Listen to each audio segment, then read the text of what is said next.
abiding by the rules of our organisation. If the officer was to treat you in any way differently, then they'd be breaking one of the most fundamental rules of Freemasonry, which is that nobody should get any kind of benefit, be it financial, professional, or any other kind, purely as a result of their membership of Freemasonry. So again, that's a very, I've heard that misconception a number of times. Police officers in London, the Met basically, may soon have to declare if they're also Freemasons. The Metropolitan Police are said to be consulting on all this. Let's talk to the policing and crime commentator Danny Shaw, and in a moment we are also going to talk to the communications director for the United Grand Lodge of England as well, I should say. So Danny, people have long pondered on the links between Freemasonry and the police. Is it a concerning link, would you say?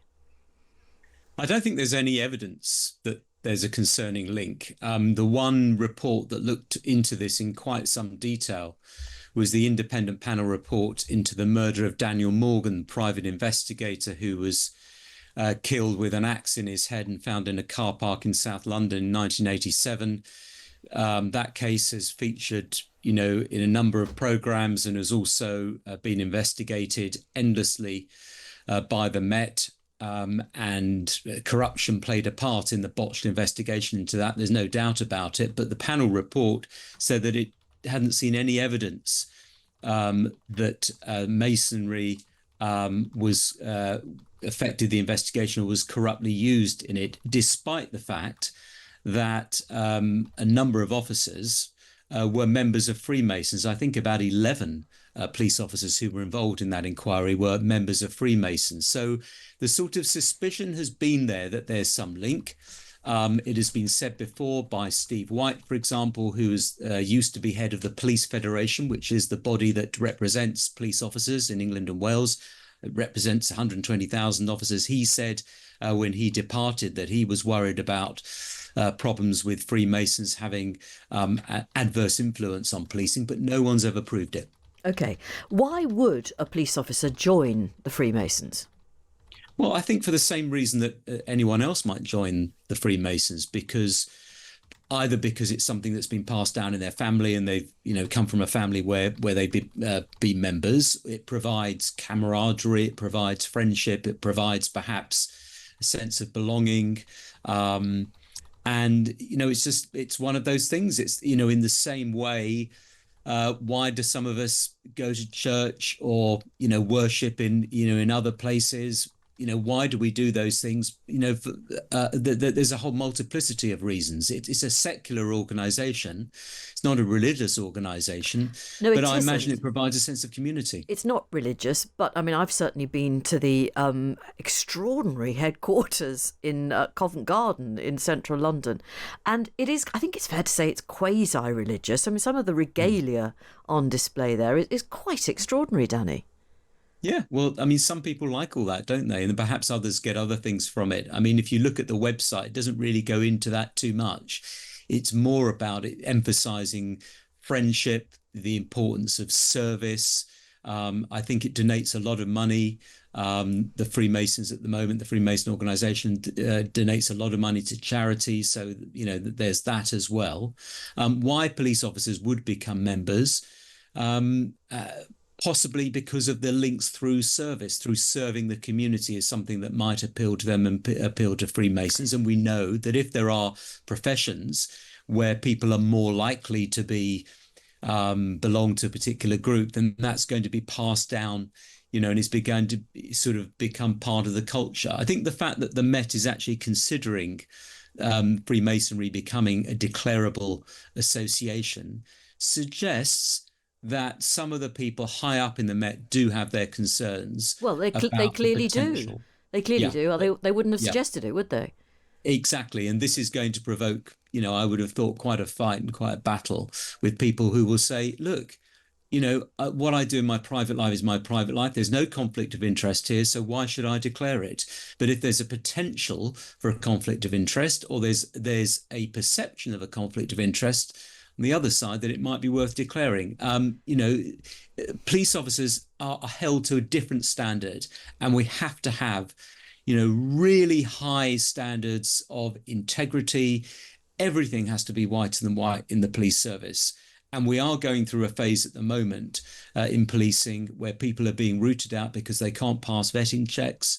That wasn't the case before. And people are being dismissed, whereas perhaps previously they'd be moved sideways or officers would turn the other, the other eye. Just very, very briefly, Danny, if you do join the police and you're a member of a political party, are you expected to declare that, just out of interest?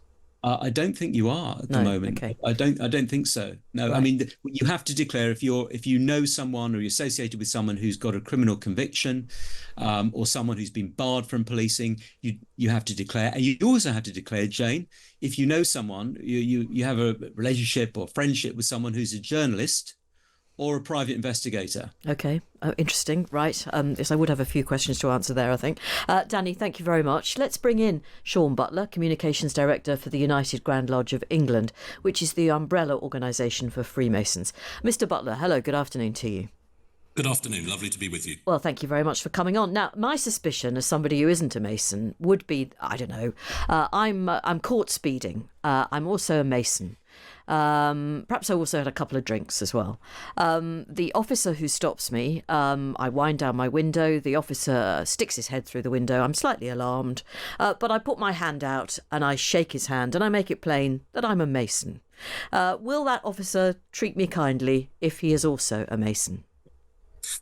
Abiding by the rules of our organisation, if the officer was to treat you in any way differently, then they'd be breaking one of the most fundamental rules of Freemasonry, which is that nobody should get any kind of benefit, be it financial, professional, or any other kind, purely as a result of their membership of Freemasonry. So again, that's a very, I've heard that misconception a number of times. It's not something I think that ever bears out into reality. But as I say, fundamentally, if that situation was ever to play out, then that individual would quite rightly not only be disciplined professionally, but would also be facing disciplinary proceedings within Freemasonry too. Which I suppose let's go into other areas. I am a bank manager and I am a Freemason, and a member of the lodge who's in real financial difficulty comes to me and asks for a bank loan. Ordinarily, I wouldn't consider giving them a bank loan because I know that they're a bad bet. But we know each other from the lodge, so maybe I'm more inclined to give them a bank loan. Would that happen? Once again, the same rules would apply. That individual, again, if it was found that that individual had given that loan inappropriately to someone who wasn't able to meet the clauses of said loan, quite rightly that person would be punished professionally, and as I say, also punished masonically. It is absolutely made abundantly clear in the rules that of Freemasonry that any individual who is using Freemasonry and their membership of Freemasonry for financial or professional gain are subject to disciplinary proceedings that are very likely to see them removed as a Freemason. So again, Mr. Butler, and asking cynically really, I suppose people are going to be saying, well, what is the point of being a Freemason? Well, I mean, Freemasonry in this country has existed for over 300 years. We unite ourselves behind the core values of integrity, friendship, respect and service. Service in particular, really, in terms of a noticeable thing to point at, is an absolutely fundamental element of what we do. To take the pandemic, for example, millions and millions of pounds were donated. Freemasons were seen at vaccination centres, helping to marshal, helping to make sure that elderly people were receiving food packages. Anything that can be done to help those perhaps less well off or less able to get about within communities, it would be a safe bet to assume that Freemasons will be there helping. On the other side of it, why would someone want to become a Freemason? The tradition, the ceremony of being a Freemason. A lot of people, I think, crave that sense of belonging and camaraderie, as Danny just referred to, that you find within Freemasonry. Let's just be honest, the rather peculiar business of rolling up the trouser legs and the wearing of the aprons and the funny little hammers that you carry around in briefcases. I mean, this is all a little bit odd in 2025, isn't it? It is, in the same way that the state opening of Parliament is strange, and the fact that they still search the basement of Parliament for gunpowder after Guy Fawkes in the 17th century.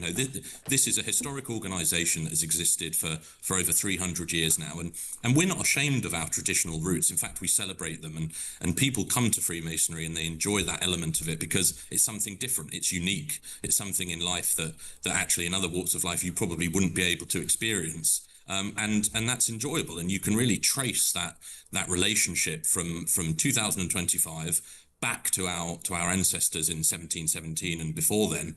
And I think that's something that should be celebrated. That tradition is something that we certainly don't shy away from. Interesting. Thank you very much for your time. Really appreciate it. That's Sean Butler, Director of Membership and Communications at the United Grand Lodge of England. Just to say the police Fed don't like the idea at all.